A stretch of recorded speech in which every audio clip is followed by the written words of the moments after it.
Hello, hello, hello! Doc Bry is here. Magandang gabi ho sa inyong lahat. At isa na naman, no, na nakakatuwang mga experiences to those who are doing low carb with their health condition. Okay, from CKD4 to CKD5, tinama lang ang food. Inayos ang lifestyle, improve ang kanyang health condition. From obese, ngayon okay na okay ang kanyang timbang, marami nang nabago, maraming mga nag-improve sa kanyang health, hindi lang yung timbang, pati ang kanyang lipid profile. Dati ang tataas nun, triglycerides ang taas, uric acid ang taas, ngayon improving. And then from CKD4, now CKD5, nag-monitor, nag-enroll sa program, okay, for 2 months. Ang ganda. So, pakishare po itong live na to those who have health condition, kung diabetic man kayo, hypertensive, may CKD, may PCOS, any health condition na meron kayo, pakishare po ito and prepare niyo po yung mga questions niyo because after na ma-interview natin sila, after sa kanila, magsasagot po ako ng mga question. Kaya hindi ko na patatagalin. Invite na natin si Miss Grace and Sir Manuel. Ayan, si Sir Manuel yung patient natin. Ang kanyang may bahay, si Ma'am Grace. Diyan po. So, ano po yung mic ni Ma'am Grace? Naka-mute. Ay, sorry po. Good evening po, Doc. Good evening po. Good evening po, Doc. Good evening po. Okay. Yes, Sir Manuel, Miss Grace, paki-introduce nyo nga paano tayo nagsimula, paano tayo nagkita, yung health condition nyo, paano nagsimula at paano nyo inayos unti-unti. Okay? Okay, sige po. Good evening po sa lahat po ng viewers. And nag-start po kami dahil po every year, nagpapa-laboratory po kami mag-asawa. And it so happened po na yung husband ko, si Manuel, lahat po ng result ng lab test niya ay hindi po magaganda. Mataas po ang creatinine, mataas po ang triglycerides, mataas po ang cholesterol, meron din po siyang cardiomegaly, base po dun sa 2D echo and ECG. And then po, yung sugar po niya is nasa borderline din. Parang pre-diabetic po siya. Kung lahat po ng mataas, nasa sa kanya na po. And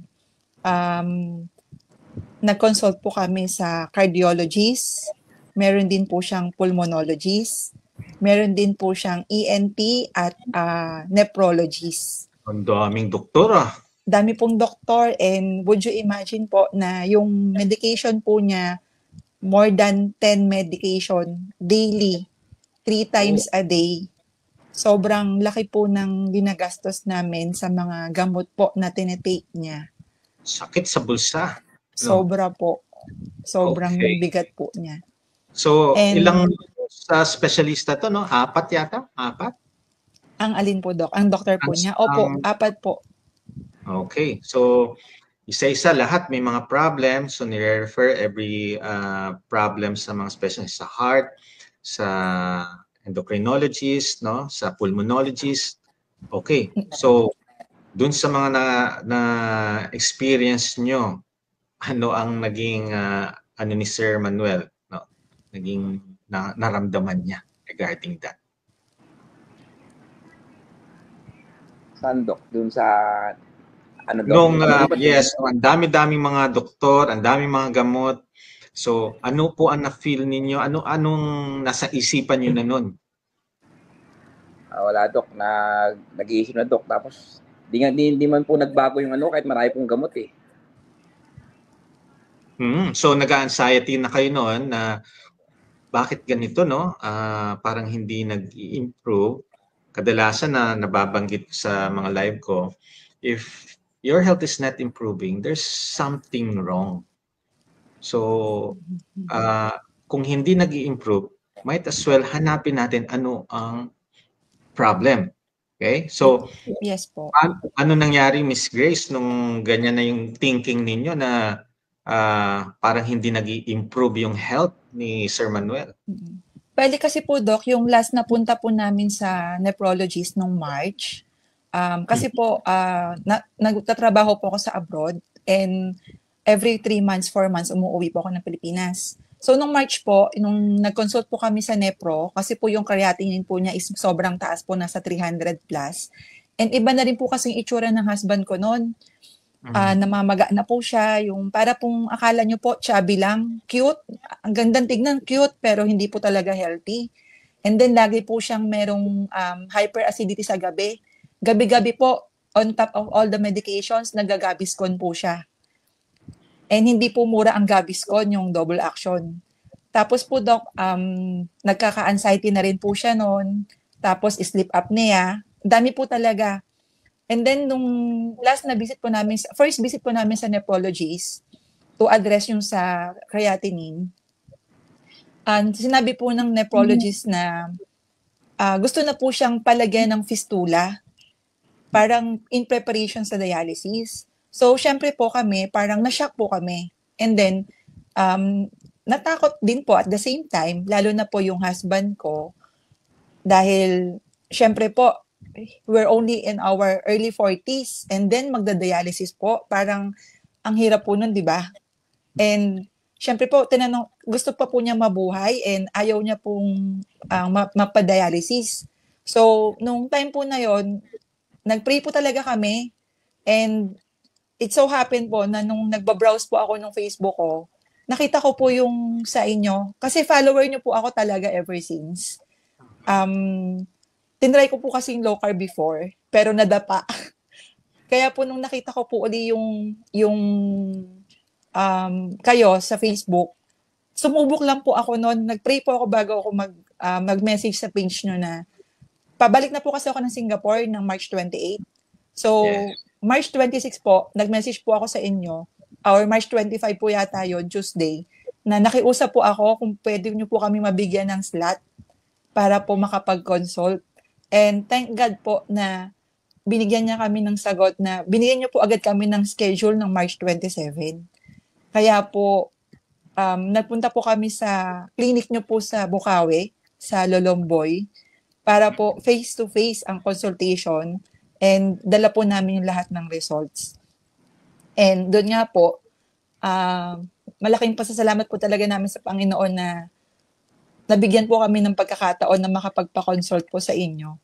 And nung time po na yun, sinabi niyo po, tinanong niyo po yung husband ko, ano po yung goal niya? Bakit po kami nagpa-consult sa inyo? And ayun, sinabi naman po niya yung goal niya na gusto po niya po mabuhay and ayaw niya po magpa-dialysis. Kaya nawawalan na rin po kami ng pag-asa noon, pero ang sabi niyo po sa amin, there is always hope. Just have faith. Sabi niyo po sa amin, tutulungan niyo po kami. And lo and behold, in 2 months time po, sobrang ganda po nang nangyari. Sobrang laki po ng pagbabago. Alright. Nabawasan na po yung lahat ng medications niya. Ngayon, no, nabawasan na yung mga medications. Yes po, Doc. Kasi po, nung hindi pa po kami nagpapakonsult sa inyo, Doc, napagod na po siya sa pag-inom ng napakaraming gamot. Sobrang... Imagine mo, sabi mo nga, 10 medication times 3. More than 10 po, Doc, ang medications po niya. Opo. So, every day, yan na lang iniinom mo, tapos feeling mo hindi nag-i-improve. Although, nung nakausap ko kayo nung sa clinic, no, alam ko hindi magiging madali. Lalo na nung nakitaan ko si Sir Manuel ng medyo, syempre, malungkot na yan. Dahil ang feeling niya, yun lang yung patutunguhan ninyo, ang dialysis. So sabi ko, gawin muna natin to. So, kung mag-improve, bakit ko sinabi na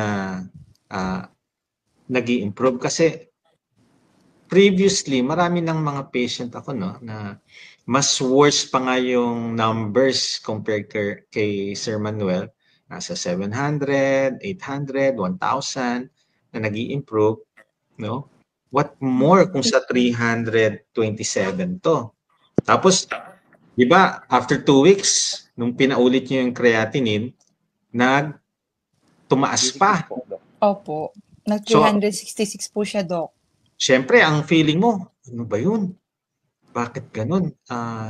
Hindi pa yung hindi nag-improve, lalo pang lumala. Opo. So, kadalasan sa mga patient ko, whenever they see numbers na nagwo-worsen, lumalala, lalong nade-depress. Di ba? Totoo So, po yan, Doc. alam ko na-depress kayo niyan. Hindi kayo iba sa mga pasyente ko na pag tumaas ang mga laboratory, nade-depress din. So, sabi ko naman, we need to learn na maghintay. Kailangan mag-adapt ang katawan natin para tingnan natin. Usually, it will take 3 months, 2 months sa iba. Iba-iba talagang katawan. Kaya ngayon sa inyo, ang mahalaga dyan, when you do the strict low carb, clean low carb, is yung pakiramdam ninyo. Kung mag-i-improve ba, nagiging energetic. Sa umpisa, may mga discomfort no, Sir Manuel? Opo. May mga panghihina, may mga... hilo, Doc. Hilo po ako nun eh. Yung nagsisimula pa lang ako sa low carb.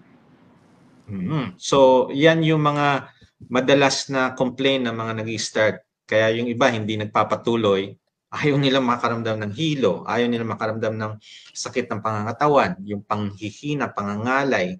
No?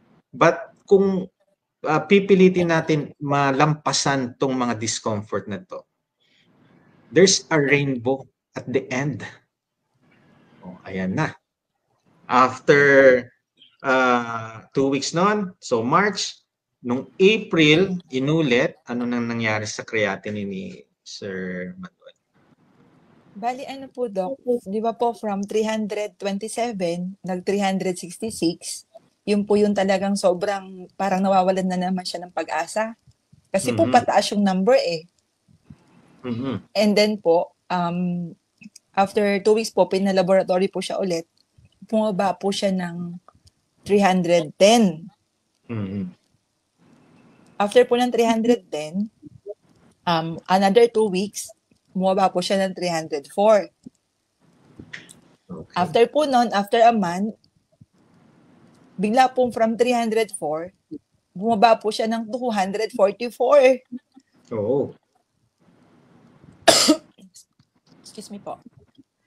Doon po talaga kami sobrang nagulat na hindi po ina-expect na bababa po siya ng... Ako po, parang pinagpasa Diyos ko na lang po talaga. And sabi niyo nga po, wag mawala ng pag-asa.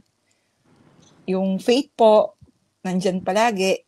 And to our surprise po, pati po yung nepro po ni husband ko, nagulat po talaga. Sabi po sa kanya, Daddy, ano sinabi sa'yo nung nepro mo? Nung last na punta mo, nung 244 yung creatinine? Sabi nga niya, good job daw eh, good job. Okay, good job. So, natanong ba niya kung anong ginawa mo? Bakit? Ano nangyari? Yun nga, Doc. Nakakwento ko nga po nag-low carb po ako. Yun ang sabi ko sa kanya. Okay. So, okay naman sa kanya? Wala naman po siya Ang una nga sabi niya sa akin, yung di pa ako nag-aan po nun eh. Sabi niya, gulay lang eh, vegetarian lang po eh. Hindi ko po kaya yung ganun, Doc. Hindi ko po kaya kumain ng ganun na puro gulay lang. So, meron din ako mga patient, no? Kahit nag-vegetarian, nag-worsen din yung kanilang CREA. Pero, hindi lang naman kasi sa isang pagkain lang yung natin eh. So, lahat ng mga processed food tinanggal natin, no? So, naging strict tayo dyan. Although, may protein tayo, limit naman kung ano yung nasa ng mga nephrologists all over the world. Yun yung kanilang kino-compute. Yun ang ginawa natin kay Sir Manuel. So, nakita natin yung improvement and pati yung mga kanilang mga specialista ninyo natuwa. Kasi yes po, Doc. Especially po yung cardiologist po niya. Tuwang-tuwa po yung cardiologist niya. Gulat na gulat po yung cardiologist niya nung pumasok po kami ng clinic. Talagang napawaw po. Sinabi po sa kanya na nagmukha siyang bata. And tinanong po kung ano po yung ginawa. So sinabi po namin na nagpa-coach po kami sa inyo po ni Kuya Gibo. And natuwa po siya kasi po siya po ay naglo-low carb din pero hindi lang po siya nagtuturo sa amin ng low carb. Kaya Okay. po na binawasan din po niya yung medication. So may idea na yung cardiologist, no? So nakakatuwa Opo. na nagiging open-minded tayong mga lahat, no? Hindi lang yung mga health practitioner. Pati sa inyo kasi imagine nyo, si Sir Manuel sigurado ayaw pa niya mag-low carb niyan. Wala pa siyang idea. Iisipin niyo, tatanggalin yung kanin ko, tatanggalin yung tinapay ko. Favorite ko yun. Opo, Diba? favorite niya po yung pansit. Pareho tayo. Favorite natin pansit. Pero when health is involved, no? Gagawin mo eh. Hindi mo yung pababayaan na kasi nakasalalay na yung health mo dito. Kaya ang importante diyan, mayroong mga espesyalista na tutulong sa atin, no? Cardiologists were very joyful nung nakita niya yung ikaw nag-improve ang health. So hindi natin uy, yung cardiologist marunong palang mag-low carb. Although Opo. sa sarili niya. Kasi ganyan din naman ako sa umpisa. Kailangan gawin ko muna sa sarili ko. Kasi talagang sa mga health practitioner, ano natin na very doubtful. Bakit tayo magtatanggal, magle-lessen ng carbohydrates, no? So I did that. I did also that, no? And ito yung nagbago sa akin. Kaya ito, ginagawa ko ngayon sa mga patient ko. Although, nag-observe muna ako. Then after 3 years, ayan na, dumadami ng mga patient. Kasi dumadami yung nag-i-improve. Yes. Sa akin, malaga kung mas marami ang nag-i-improve na mga pasyente doing this, no, low carb. Lalo na, ang thinking kasi ngayon ng mga health practitioner, once CKD po kayo, walang nag-i-improve. It will just worsen, mag-worsen. Ang hinihintay na lang natin dyan dialysis. Yes po. Kaya, kasi Doc, naalala ko po, sabi po sa amin nung nephrologist niya, nung tumaas yung CREA niya, parang i-slow down lang daw po yung progression kasi hindi daw po siya nare-reverse. Kaya po from 327 to 366, parang naisip ko noon, baka totoo yung sinasabi ng nephrologist. Parang ganun po. Pero po nung nag-start na po kaming magpa-coach po sa inyo and sumusunod naman po yung husband ko very strictly sa mga sinasabi nyo po. Kaya po nakita po namin talaga yung improvement. As in, imagine Doc, ngayon hindi na siya, yung first week pa lang po niya, hindi na po siya ina-acid. Yung first week pa lang po niya na nag-start po siya ng low carb. Mula po nun, hindi na po siya nagtitake ng Gaviscon. Ano yun? Tuwing madaling araw, Dok, gumigising ako dahil sa acid ko. Ngayon wala na. Hindi ko na nararamdaman yun.